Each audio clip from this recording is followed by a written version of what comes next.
Over the past several years, there's been a lot of buzz among growers about early soybean planting, and there's good reason for that. And we've really been looking at that closely over the past 3 or 4 years at our focus sites across the state.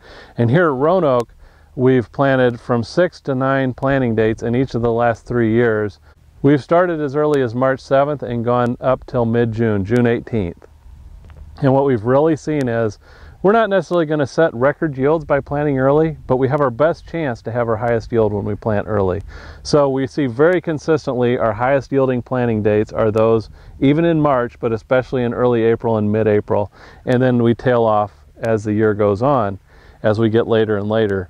And we've really seen that we're very consistently high early on, and then we're much more variable when we plant later. So we may have 70 bushel beans planting in late May, but we also might have 45 or 50 bushel beans. So we see a lot more variation as we get later in the year, whereas we're consistently at that high level when we plant early.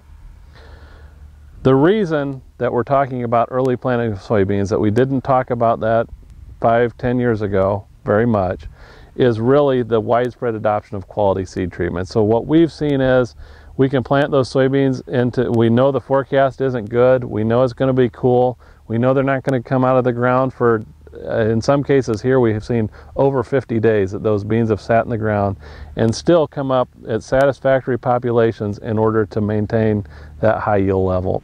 So you've probably seen some of our data in a number of formats from your FSR, from your agronomist. You've probably seen some of this data that I'm talking about here, and continue to watch for that. We'll continue to generate data here.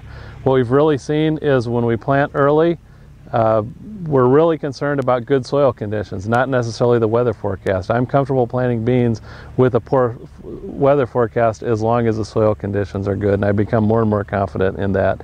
In fact, we were so confident that we planted some beans in November last year. I'm sad to report that none of them came up in the spring. So I don't know if I'd call that a failure, but we learned that at least in that situation they didn't come up in the spring. We were kind of interested to see what would happen. But stay tuned and we'll keep you updated on what we find.